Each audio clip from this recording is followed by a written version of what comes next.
People like to invent monsters and monstrosities. Then they seem less monstrous themselves. When they get blind drunk, cheat, steal, beat their wives, starve an old woman, when they kill a trapped fox with an axe or riddle the last existing unicorn with arrows, they like to think that the bane entering their cottages at daybreak is more monstrous than they are. They feel better then. They find it easier to live.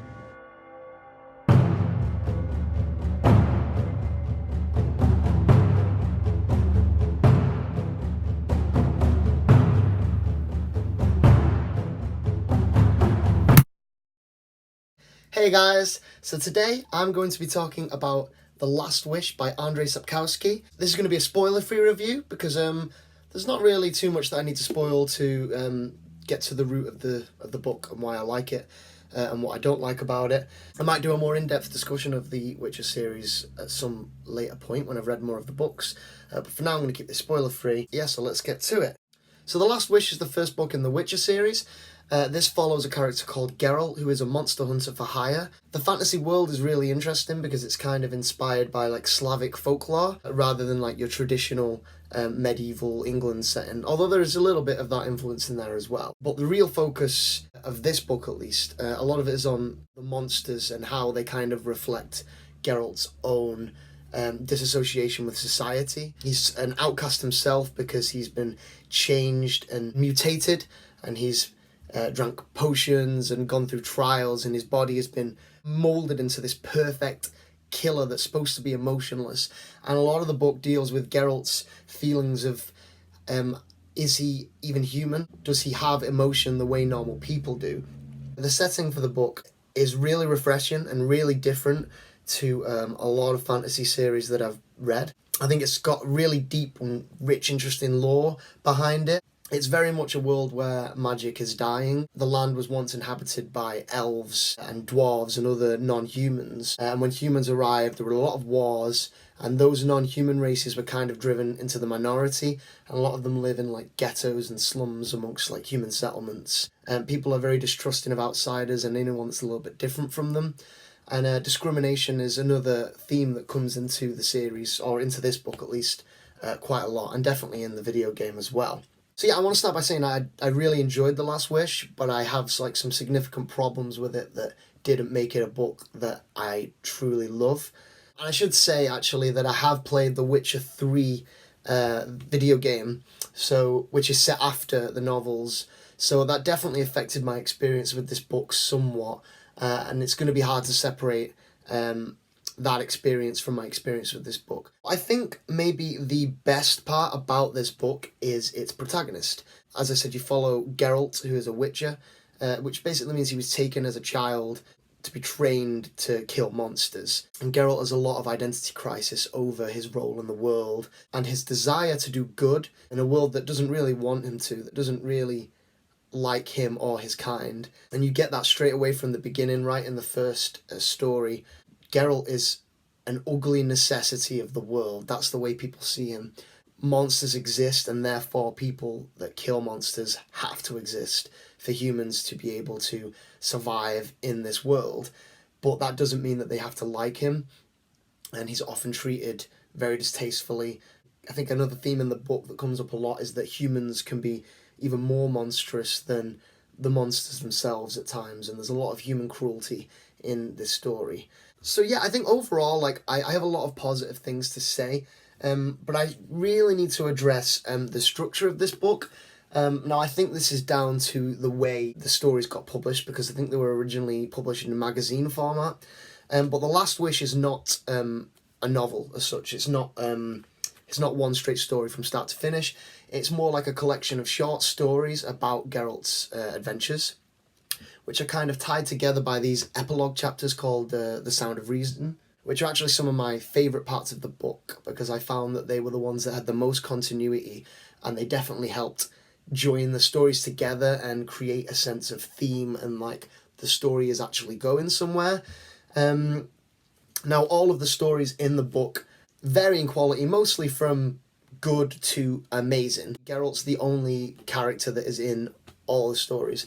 So it's usually different people that he meets every time. There is a character introduced in the last 2 stories called Dandelion, who I believe goes on to have a significant role in the series, but it's not explored very much here until I think it's the final 2 stories. The main story is The Last Wish, which is the final one. It's the longest one, but it's still only about 80 pages, which is where Geralt meets a very important figure in the series called Yennefer.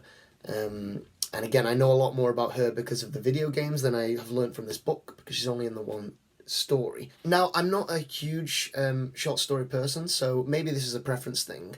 And I definitely think some people will enjoy this book more than others, depending on how you like to consume your stories.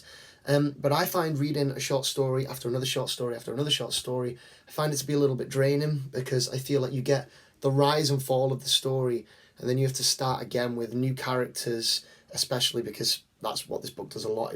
Geralt goes to new places with new characters. And I prefer a sense of long continuity. I think that's why I like epics and I like series and I like big stories, because I like to get to know the characters and then I like to just follow them on this journey through this world. And it's definitely a drawback for me, because I think it completely kills the momentum of the book.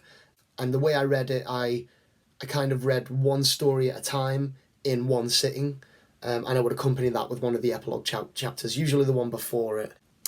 And I did get a lot of enjoyment out of this book, but I think just the way it's structured as a collection of short stories, particularly short stories that aren't in chronological order, they're kind of just different events that have happened all throughout, like, well, not all throughout Geralt's life, but it doesn't matter, you don't have to read them in order, you could read them like at any point. And it serves as a great introduction to the character of Geralt and to the world, and I think there's a lot of promise of where it's going to go. However, as I've said, the structure really drags it down for me, so I'm going to give The Last Wish 3 stars. I know a lot of people might find this as like quite a harsh review, because I did really enjoy the book, and I'm very, very excited to carry on with the series, but I just can't overlook how much the structure of the book killed the momentum of the story for me, and I found it really hard to fall in love with it the way I would with a novel. But yeah, there's a lot of pluses to take away from this. Geralt is a fascinating protagonist. There's some other very interesting characters in there. I love the series' exploration of moral greys and the idea of trying to do good in a wicked world. And I just think the lore and the backstory is just so fascinating, which is why I'm very excited. I've already borrowed off a friend Sword of Destiny, which is the second book. Apparently this too is basically a collection of short stories, but they are in chronological order, and apparently they work together a little bit better, or so I've heard. But what I'm really excited to get to is the third story, which I think is Blood of Elves, which is the first like full novel. And I think this is a series that has potential to become one of my very favourites, but unfortunately The Last Wish isn't a book that I'm going to be clamouring to get back to and reread. I think I probably won't reread it unless I reread the series as a whole. Or if I do, I might just pick individual stories rather than reading it as a full book, because I think that's the experience that I didn't really enjoy out of it. But, you know, Witcher fans, don't take this as too harshly, because I'm sure the ratings will improve as I progress through the series. I've heard particularly good things about Baptism of Fire, and I can't wait to get to that one. And I'm a huge fan of the Witcher video game, so I'm pretty certain I'm going to read all of the Witcher books and get at least a moderate enjoyment out of all of them, and I'm hoping much more than that. So yeah, thank you for watching. These have been my thoughts on The Last Wish. What do you think? Have I been a little bit too harsh on the book? Or do you feel the same about the short story structure? Let me know in the comments below. And if you've enjoyed the video, maybe throw it a like and a subscribe for more content.